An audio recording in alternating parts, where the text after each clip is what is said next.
keynote speaker, Rick Dark. Mark Gutshaw was supposed to introduce Rick this morning, but Mark's running a little late. He'll be here a little bit later this afternoon, and he'll be looking forward to see you then. But I've had the pleasure of knowing Rick for coming on 12 or 15 years now. And you all have a blue sheet of paper in here that tells you a little bit more about Rick, but a few things that aren't in there. He did serve for over 20 years at Longwood Gardens.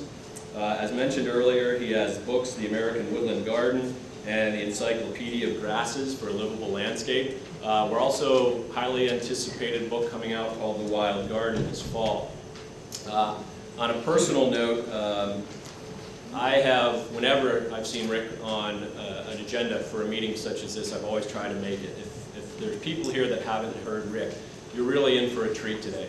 He's a gentleman that brings incredible intellect, art, and just perspective that will challenge your current thinking and make you view your world a little bit differently. And for all of you guys on the floor here in front of me, you're going to see some pretty neat photographs as well. And for that matter, I see, are you the instructor with these guys? Very well. We do tours for all these kids down at our nursery. It gives them a chance to see what's going on in the environment and how we grow our plants and where we use them. So if you ever want to do it, contact us. We'll bring them down. And it'd be wonderful to have them all here down. And I'm looking forward to another exciting lecture. Rick, please welcome me. And having Rick talk loud enough that somebody talks over the rest of you. Okay, now here's the first question. What are you looking at? Each person will get 15 minutes to make their presentation, and Pat Pingle in the front row here is our timer. She will warn you when you have 5 minutes left. And some of you, I'm sure, will have to go up to the stage to operate PowerPoints or whatever, so you know what you're doing, and we'll go in the order that they appear on the green sheet. So, reduce fertilizers and reduce water consumption. Okay, here's what we've done with some of the stream banks on campus. Using a combination of that were incorporated in the project. I'm sure most of you are familiar with the theory behind these. We're not going to get into that. You've probably seen the DEP manuals and all the other information about them. Then get it, or PennDOT did a project divided into 5 lanes. We better be doing it too. Also, between the parking rows is fire retention areas, and then they're connected together down the end here. Lots more detailed shots. So it doesn't just flow to one stormwater facility. If the BMP fills up with water, there are overflow pipes that have been connected together as they go down. And in the late 90s, invited Goodwill to come run the CSA aspect. Homefields, and they have an all-volunteer board. And Thomas Ernharth of Homefields may be here today. The harvest, June turn it over, and participate in every aspect of what we do. And we've grown organically. Shareholders are coming to us because we're going to handle that.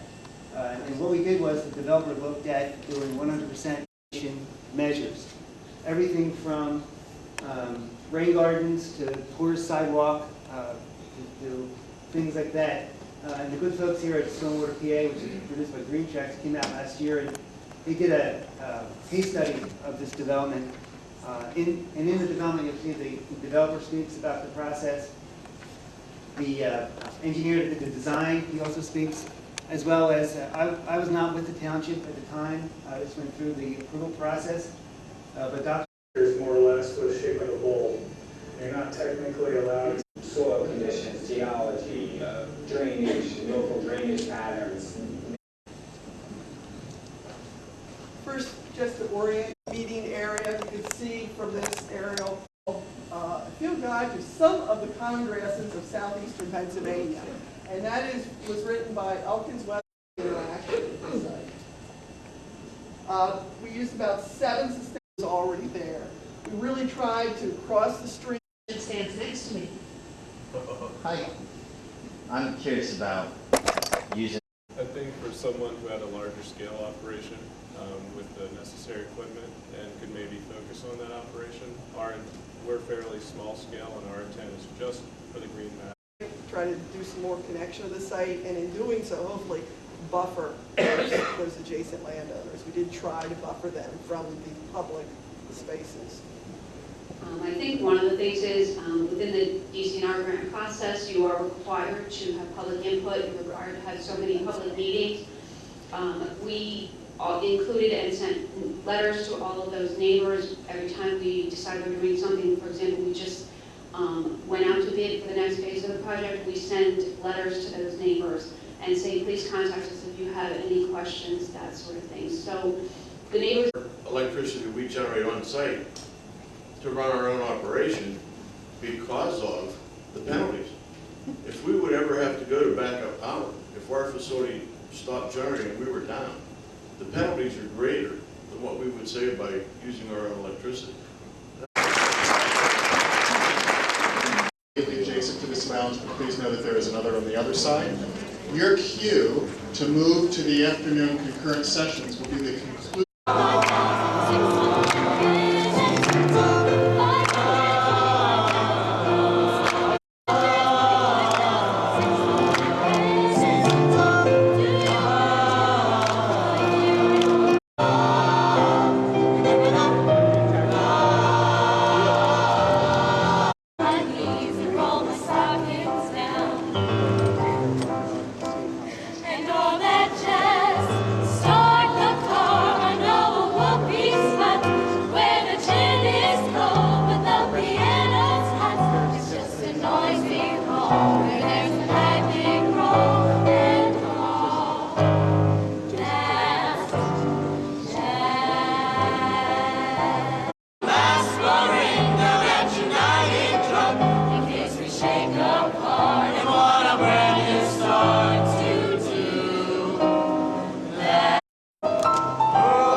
Cover it in chocolate in a miracle or two. The Candyman can. Who can take a rainbow? Who can take a rainbow? Wrap it inside. Wrap it inside. Soak it in the sun and make it strawberry lemon pie. The Candyman. The Candyman can. Cause he mixes it with love and makes the world taste good.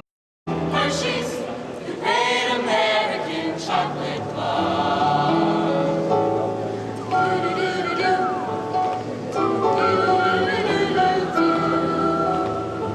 Like it you'll ever see. A face as happy as it can be. There's nothing like the face of a kid when he's munching on the greatest taste around. Hershey's, the great American. Hershey's, the great American. Hershey's, the great American chocolate bar. That's because we're always on a schedule, we're going somewhere and rushing somewhere else, that something is going on in our world from work or family and emergencies, and if we have that time outdoors, we can lower our stress. We will develop more active imaginations, like we said, they become more creative, more problem solving is going on a lot. Their social skills are much more developed. There is Home Depot and Center. Special places in their community. Is anybody in the room a township supervisor, municipal? I think you can see that you probably won't reach your conservation goals with acquisition alone. You guys believe, I'm sure, that as generally that natural areas do a lot of work for us at very low cost. Water treatment, water filtration, carbon sequestration. They lower the temperatures in the community. They provide St. Patrick's Day and have the 4th of July. What you do there is you get the breeding season for the wildlife that for the most part can breed between those two periods. He actually, well, you saw it. It's got all the horse stables, you know, individual horse stables downstairs, and the